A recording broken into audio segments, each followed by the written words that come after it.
Bonjour à tous, eh bien je vais aujourd'hui essayer de fabriquer un petit émetteur dans le but de faire une petite balise AM dans le but de faire des chasses au renard. Voilà, donc j'ai trouvé sur le net ce petit schéma sympathique. Je mettrai en description le site avec donc l'auteur de ce petit émetteur, donc quelques composants assez simples autour de 3 transistors qui constituent donc l'émetteur. Ici se trouve l'entrée modulation. Nous on mettra un bip alterné, donc un bip, un silence, un bip, un silence. Donc ça tournera autour du NE 555 et ça sera dans la deuxième partie de cette vidéo. Voilà. Donc, afin que ce schéma et ce montage soient accessibles à tout le monde, on va pas utiliser de plaquettes d'essai. Voilà, on va pas ni de plaquettes d'essai comme ça, ni de circuits imprimés compliqués, ni de typons, ni de quoi que ce soit. On va voir si on peut réaliser ce montage sur une plaque de carton, tout simplement, et lier tous les composants mis à plat sur ce carton via une connectique simple, soit entre les pattes de chaque composant, soit en rajoutant des petits fils. Voilà, on va voir ça au fur et à mesure de cette vidéo. Alors, petite précision, c'est un émetteur AM pour le 27 mégas. Voilà, donc la totalité des composants, je les ai réunis, c'est pour ça que j'ai coché au fur et à mesure en vert. Ils sont là. Voilà, vous voyez, donc il n'y a pas grand chose. Il manque 2 selfs. La self L1 et L3. Alors, L1, voilà, L1 qui se trouve ici et L3 qui se trouve ici. L2 qui est ici, je l'ai constitué. Donc, il s'agit de 12 tours autour d'une self VK 200. Voilà, donc comment la faire? Je vais vous l'expliquer tout de suite, c'est très simple. Voilà, alors moi je récupère énormément de choses, de composants. D'ailleurs, tout ça, ce ne sont que des composants de récupération. Ou alors achetés il y a très longtemps. Ça, c'est une capacité qui est neuve, mais qui a été achetée il y a très longtemps. Sinon, les transistors, le quartz, tout ça, ça a été de récupération. Et quand je n'arrive pas à faire les bonnes valeurs de résistance, par exemple, là, pour faire une résistance, en l'occurrence la résistance de 47 kΩ qui se trouve ici, j'ai pris 2 résistances de 10 ohms et une résistance de 27 ohms qui se trouve là en rouge. Et ça en série, donc tout le monde sait que des résistances mises en série, ça s'ajoute, les valeurs s'ajoutent, et donc là j'ai bien ma résistance de 47 ohms. Voilà, tout simplement. Et en l'occurrence, pour faire la self L2, donc, je récupère moi tout un tas de choses, et dont des transfos avec tout un tas de diamètres différents de fils de cuivre. Et là, il s'agit de 5 dixièmes. Alors l'auteur préconise du 4 dixièmes. Moi, je n'ai que du 5 dixièmes, donc ça ira très bien quand même. Voilà, la self VK200, la voilà. Voilà, la mise au point se fait. La self donc VK200. L'auteur préconise 12 tours de fil de 5 dixièmes émaillé. Ce qui est fait, ce qui est constitué. Il faut souder d'un côté et de l'autre, bien entendu, le fil de cuivre. Et votre self est constitué, votre bobine est constituée. Voilà, alors moi je suis pauvre en carton aujourd'hui. Je n'ai pas trouvé grand chose d'autre que ça. Mais on va voir que ça suffit largement. Voilà, je vais couper les dimensions qui m'intéressent. Et puis je vais le faire un petit peu propre autour, le couper proprement. Puis ça ira bien, Alors comment je vais procéder?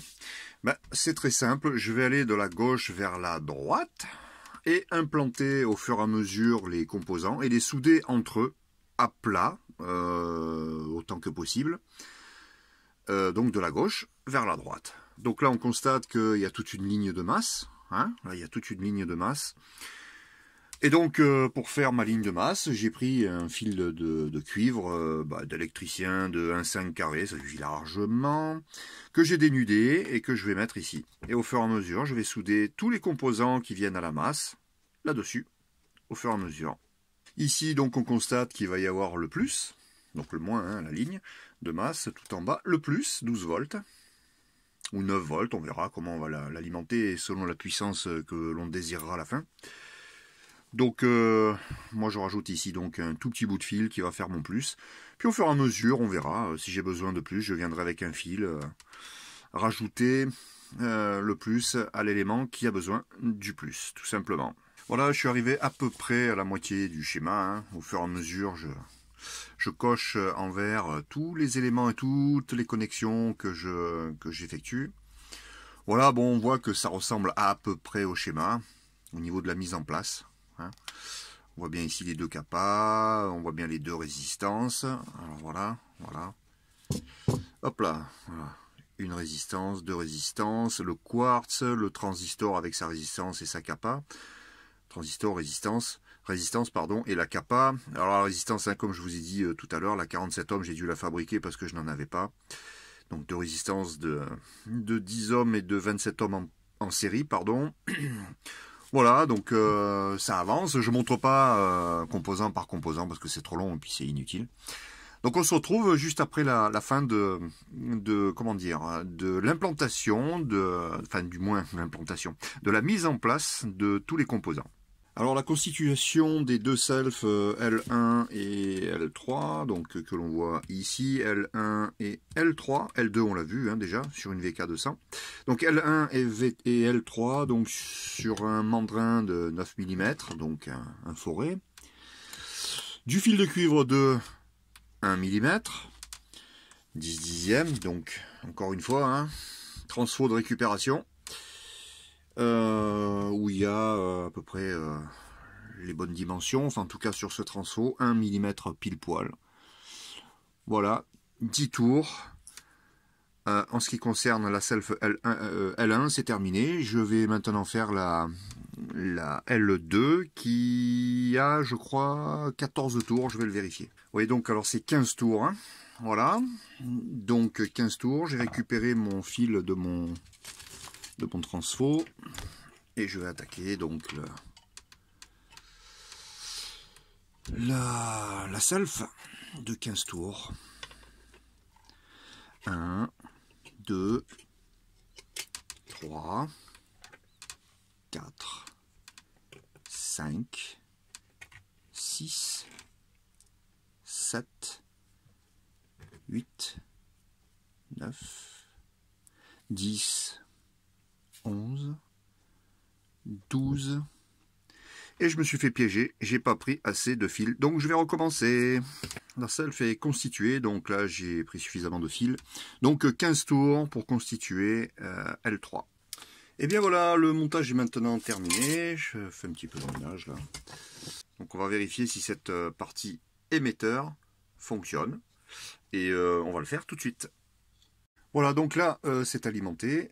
Donc après réglage de cette capacité, la capacité CV1, que voici ici, et en fonction du quartz que j'ai mis, c'est-à-dire le 27125, il y a bien une émission actuellement, voilà, sur 27125. Voilà, je coupe l'alimentation, voilà. Donc je remets l'alimentation. Effectivement, voilà, ça fonctionne bien. La partie émission fonctionne. Et bien maintenant, vu que l'émetteur est constitué et on a vu qu'il fonctionnait, nous allons passer à la deuxième étape de cette vidéo, c'est-à-dire la temporisation, qui sera à peu près de 1 seconde d'émission, 1 seconde d'arrêt, 1 seconde d'émission, 1 seconde d'arrêt. Ça va se faire à partir de ce 555, ce petit circuit là. Voilà, une montée en temporisateur. Et ensuite un oscillateur qui nous donnera le bip. Hein. Alors le bip qui sera en fonction du réglage de ce potentiomètre, compris entre environ 700 Hz et 60 kHz. Alors bon, 60 kHz ça c'est la théorie, mais on n'ira pas au-delà de 1,5 kg je pense. De toute façon la fréquence des oreilles ne peut pas entendre au-delà de, je sais plus combien, entre 1,5 ou 2 kHz. Voilà, donc de toute façon, ça sera ou grave, ou médium, ou aigu. Voilà, je réglerai selon mon humeur. Voilà, ça c'est pas bien important. Donc l'oscillateur est fait également avec un 555. Du coup, il va y avoir deux 555 avec une petite, toute petite quantité de composants autour de ces deux 555. Voilà, alors la partie temporisation est maintenant terminée. Donc voilà ce que ça donne au niveau câblage.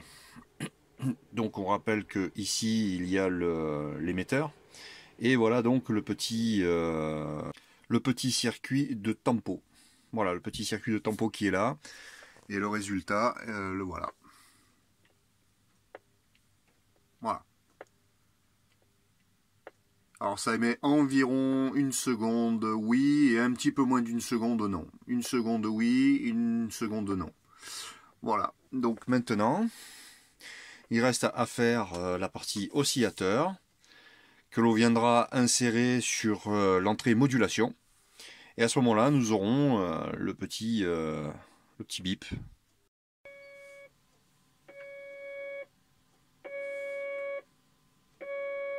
Ça chante. Voilà, donc la balise est terminée. Je l'ai mis dans une petite boîte en métal. J'ai relié la masse à la boîte en métal. Voilà. Et donc, je vais baisser un petit peu le retour. Voilà, donc la partie oscillateur qui est ici donc est terminée avec le petit potard qui me permet de régler la tonalité. Comme je disais tout à l'heure, médium, aigu ou grave. Voilà.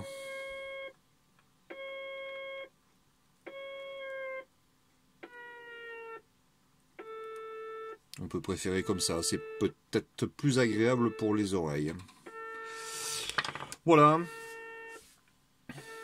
L'émetteur. Ici, c'est la partie tempo. La partie tempo.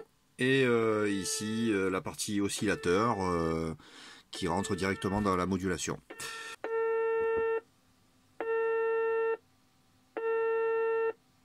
Alors pour information, cette balise consomme sous 9 volts. Sous 9 volts, elle consomme 143 mA en phase d'émission et 19 mA en phase de repos. C'est-à-dire pendant une seconde où elle émet 143 mA et la seconde d'après où elle n'émet pas 19 mA. Voilà, donc une pile de 9 volts suffirait, mais ça ne durerait pas très longtemps. Donc pour pouvoir s'amuser plusieurs heures, je pense que deux piles de 4,5 volts en série feront largement l'affaire par contre. Voilà, elle fonctionne en 12 volts également, mais consommera plus également. Hein. Voilà, donc je pense que deux piles de 4,5 volts, peut-être même 4,5 volts rentreront aisément ici. Voilà, à étudier en tout cas. Voilà, cette vidéo est maintenant terminée. Merci de l'avoir regardée. Alors évidemment, les puristes vont crier oh là, mais qu'est-ce que c'est c'est pas un circuit imprimé. Mais bon, je vous rassure, ça fonctionne et ça fonctionnera. Enfermé dans une boîte en plastique ou en métal, c'est pareil. Ça fonctionnera pareil. Les télévisions des années 60-70, le câblage était en l'air et ça fonctionnait à merveille. Hein. Voilà, donc bonne réalisation si vous pensez la réaliser. Et puis voilà, à bientôt pour d'autres vidéos. Bye bye.